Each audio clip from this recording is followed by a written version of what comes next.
we had 4 days left in the month, and we were at 525K in order revenue against our $1 million target over that 14-day period. So we were 10 days in and 525K in revenue against $1 million goal. So there was an outsized revenue expectation that needed to be realized in the last 4 days of the month to bridge almost $500,000 in order revenue to get to that $1 million goal. This episode of the e-commerce playbook is brought to you by Postscript. Stop chasing revenue in crowded inboxes and overpriced social feeds. Postscript makes SMS the channel your brand actually owns, where your message lands, gets read, and drives real dollars. With 98% plus open rates and replies in minutes, Postscript turns texts into conversations that convert without blowing your budget. It's a completely unique and high-performing channel where personalized messaging delivers 20x ROI and keeps customers coming back. Top Shopify brands like Caraway and Ridge rely on Postscript to move the needle, capturing more revenue, protecting margins, and scaling growth. So, ready to start texting smarter? Just visit postscript.io. Hey folks, welcome to the e-commerce playbook podcast. I'm your host, Richard Gaffin, Director of Digital Product Strategy here at Common Thread Collective.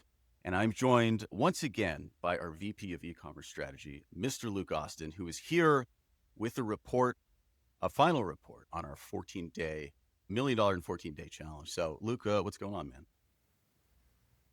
We beat the $1 million in 14 days. We landed up 1.28 against the million.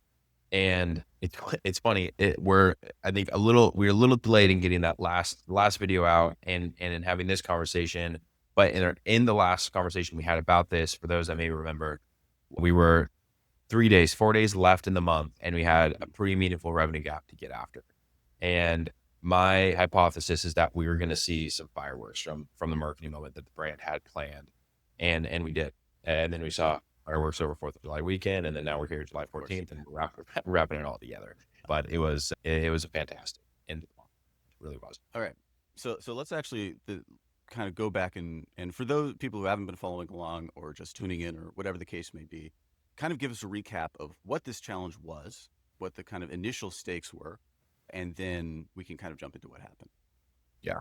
So what we set out to do was, for brand that we have worked with for a matter of time here at CTC, we were looking at the back half of June, specifically the last 14 days of June. And in order to hit the goal business had set, we needed to generate $1 million in incremental revenue over those 14 days to get to where we wanted to. What that result looked like for the brand was just under 2x year-over-year top line growth. So they did about $1 million last year in June, and this would be getting close to $2 million in top line revenue. So a meaningful top line beat on the revenue expectation, and a really meaningful chunk of revenue within a 14-day period. Now, what we're doing along the way is we have daily targets set for 35 plus critical business and marketing metrics. And what we walk through in the series, which is worth revisiting if you haven't been able to track along with it, is how we have built the system that enables the tracking of these daily targets, and that leads to action on a day-to-day basis to be able to drive the business outcome. And really what the system is at CTC that we have built, it's all oriented around the belief that the path to profitability starts with clarity.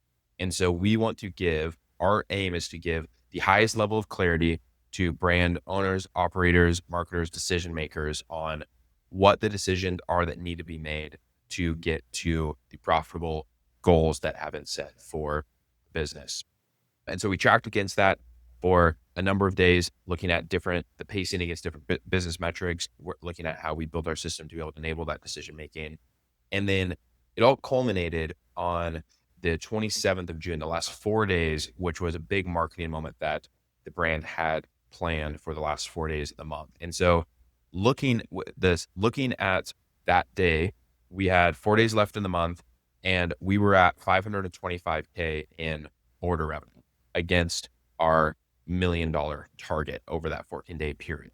So we were 10 days in and 525K in revenue against $1 million goal. So there was an outsized revenue expectation that needed to be realized in the last 4 days of the month to bridge almost $500,000 in order revenue to get to that $1 million goal. And so I think this journey has actually been is a very strong illustration of what the most effective partnerships on our side look like in terms of the brands that we work with and what leads to outsized business growth against these marketing moments, which is you need the foundation of the business forecast, the marketing plan, the budget allocation, and manage tightly to it on a day-to-day basis across every channel, across 35 plus critical business and marketing metrics. That has to be there. That's the core engine, because otherwise you don't know what's working, what's not working, and what decisions to make as a result.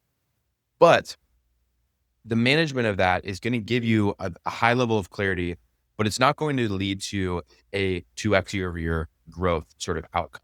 That is going to come from the engineering of a marketing moment like this brand had created to produce the outside growth that lived on top of the baseline expectation of the clarity of the forecast that we had that was based on historical assumptions. So I think it's a really fascinating sort of 1-2 look at what it takes to grow businesses profitably in this environment and realize this sort of revenue impact within this short time as well. Yeah. So just to quickly summarize then, for the first 10 days of this challenge, we did this brand did about 500K in order revenue, let's say. And then in the last 4 days, they did about 700K or almost 8, right? To get to kind of that final 1.28 million number against that 14-day window. So obviously the difference maker there was a marketing moment that happened in those last 4 days. So to the extent that we can share, give us a few details about this marketing moment and why there was maybe an expectation that this marketing moment would create the impact that it did. Yes. So what I'll first say is I'm going to do a disservice to the months and months of planning, strategy, thought work, relationships that it took to build into a marketing moment. So this is really a masterclass in what it looks like to create this level of marketing moment impact, and this brand crushed it. They really hit it out of the park with this marketing moment. I'll give some high level details because we've shared data that we're not going to go much more deeper on the specifics outside of that. But I'll start by framing it this way, which is this was a novel approach to a marketing moment in the form of a brand collaboration at the level of brand collab that this brand has not had before in history. Brand collaboration aligned with product launch, novel to that specific brand collaboration, the audience that it was serving, and the messaging. So product launch plus brand collab done in a very specific and thoughtful way. Now, when we build out the forecast and expectations that we align on, we are looking at historical data and understanding the impact of each of the marketing moments and marketing actions that happen over time. And this comes in the form of the 3 core models that we use in our forecasting process: spend AMR model, the retention model, and the event effect model. In one of our YouTube short videos, we dove into those at a bit more length, but I'll hone in on the event effect model, because what the event effect model does is we're able to look at historical marketing moments of every type for every brand, and then to be able to tag and bucket those according to the type of event that they are, to forecast the impact that those events are going to have on new customer acquisition efficiency, and then driving up returning customer revenue expectations as well.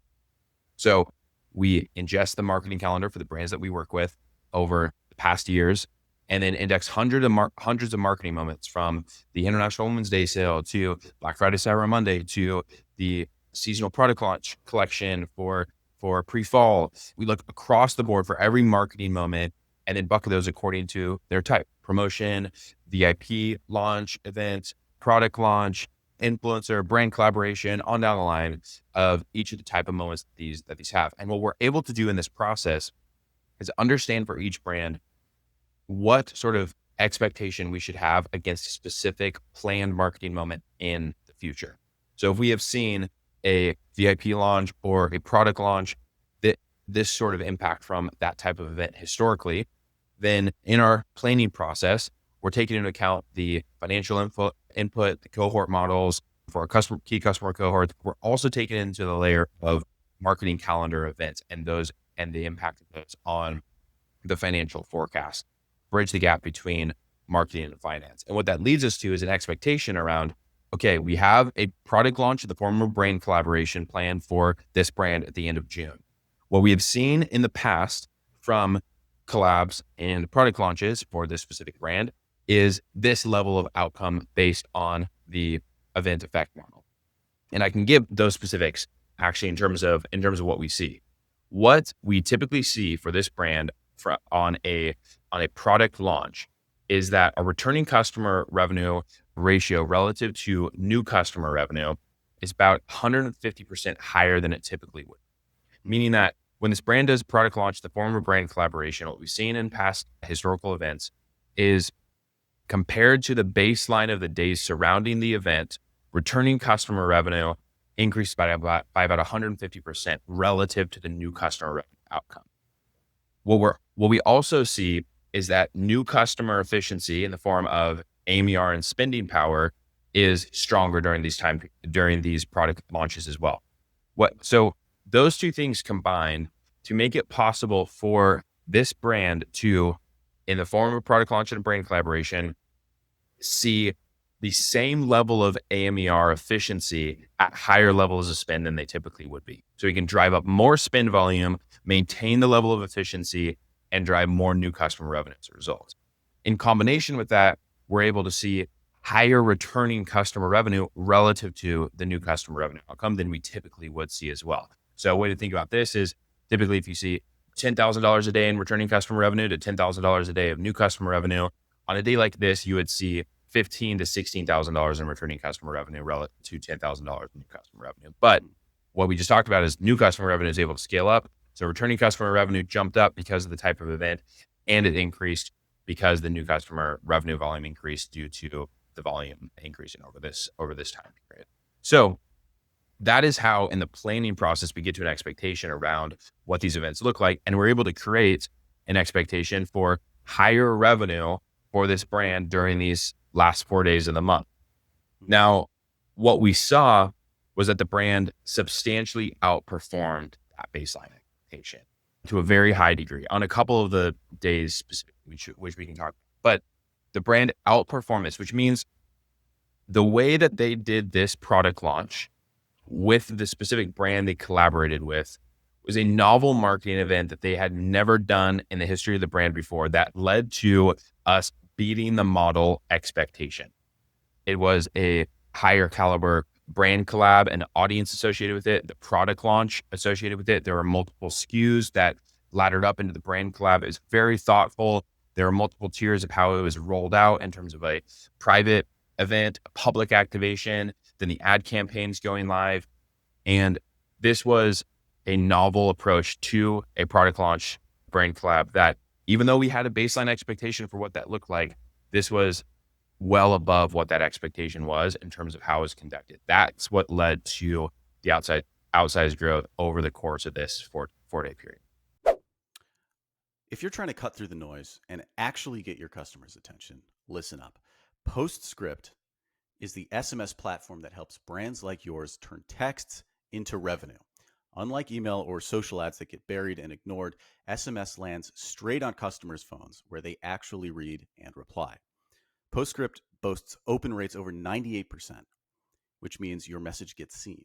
And because people respond in minutes, not days, you can build real conversations that drive sales and loyalty. Big names like True Classic, Ruggable, and Caraway trust PostScript to grow their business with the channel that's changing e-commerce. So head over to postscript.io and mention this podcast for an exclusive offer. Seriously, give it a shot. Your customers are already on their phones. It's time you were too. So what I'm curious about then is digging into a couple of ways that the planning process of you, as you've laid it out, in terms of the forecasting piece, relates to the marketing moment. So one question would be, it's a little bit of a chicken and egg thing maybe, but to what extent did the forecast and the expectation of revenue, let's say like you build out a forecast at the beginning of the year, you had some understanding that June would maybe have a gap. Does that play a role in them then saying, okay, we need to do a marketing moment at this point? Or did the marketing moment come first and then the forecast was built? Yeah, it's a great question, and it happens both ways. Typically, in the conversations that we have with brand owners and decision makers, we start those conversations around what is likely to happen and then what we would like to happen. And there's a gap that exists between those two things to some extent in almost every case. And the bridge of that gap is what we think about as strategy. Strategy is the bridge Right. between what is likely to happen and what we would like to happen. What is likely to happen is, to your point, oriented around here's the contribution we can expect from our returning customer cohort, which is the most predictable. Here's the ad spend efficiency and our spending power at different volume of spend at different points in time throughout the year. And so here's what we can expect if we are maximizing for new top line revenue at break even or maximizing for contribution margin within month one, whatever the business objective is that we set. And we get to a very clear expectation of what is likely to happen based on those inputs if everything was to continue. And then there's a gap of what we would like to happen. In some cases, the gap may not be that large, and it may come in the form more of increased creative volume that's going to help us to increase spend against our spending power and improve that sort of incrementally compared to the historical baseline. We're going to add in some net new email campaigns and flows that we never had in the history and sort of bridge this incremental gap that exists. In some cases, the gap is much larger and all the incremental actions we're going to take are necessary, but they are not going to be able to get us to that goal. And that's a lot of where our work with perspective comes in is quantifying what the gap is and what sort of lever needs to pull to bridge. Is this a Mhm. we double our creative volume and increase our spending power by 10% and we're there? Or is this we need to do a product launch through a brand collaboration at the level that this brand did and generate 2x as much top line revenue as we did compared to the same time period last year to get to where we want to go.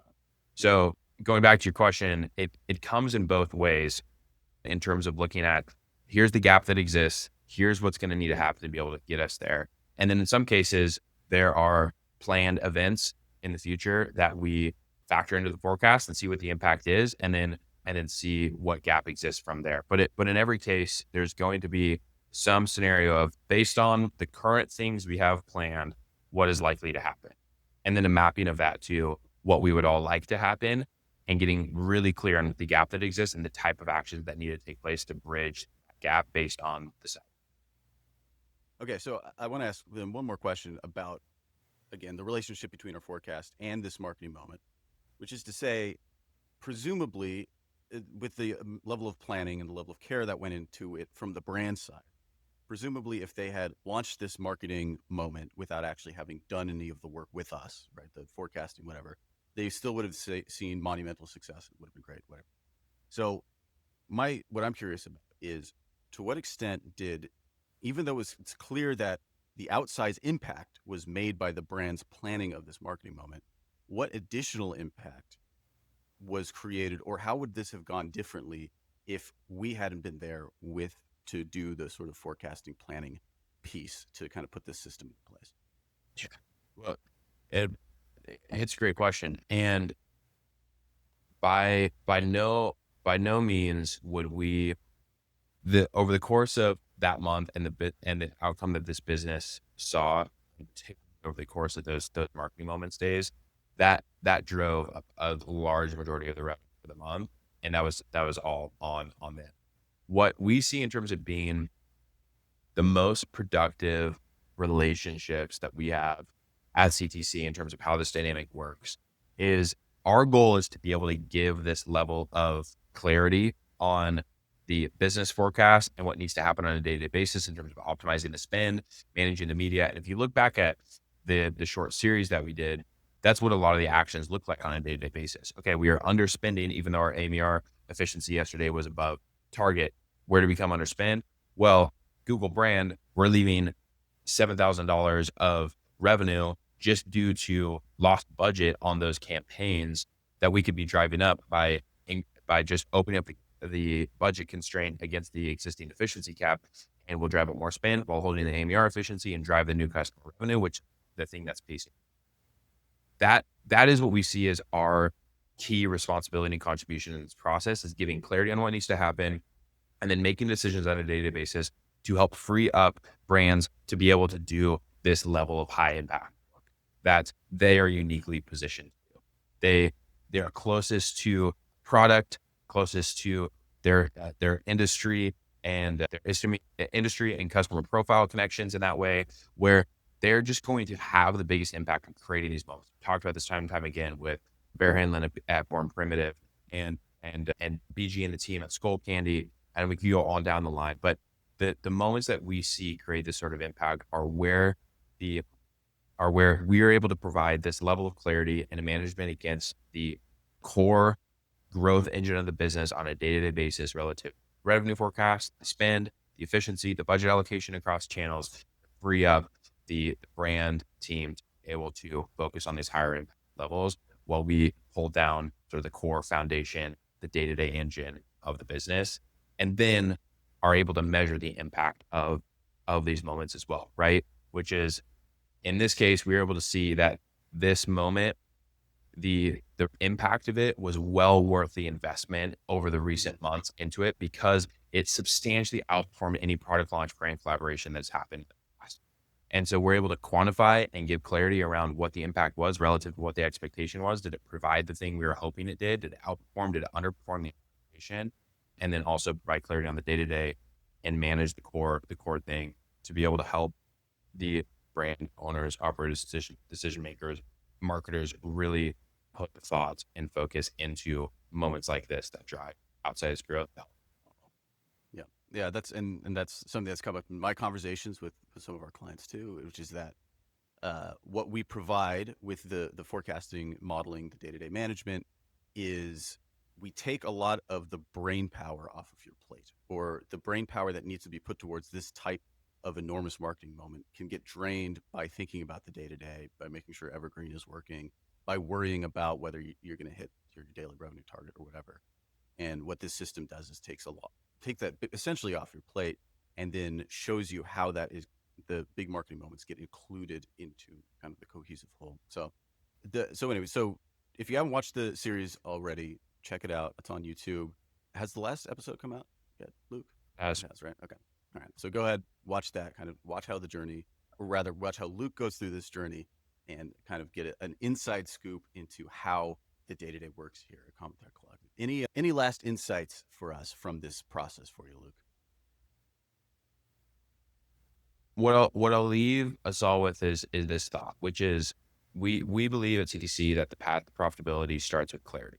And that is what we are very focused on in terms of building out our system and our tools and our team to execute at the highest level of clarity to give brands that sort of brand system. But the end result of clarity isn't clarity for clarity's sake. The end result of providing the path to clarity is to give us confidence in terms of where to invest dollars that are going to produce the highest.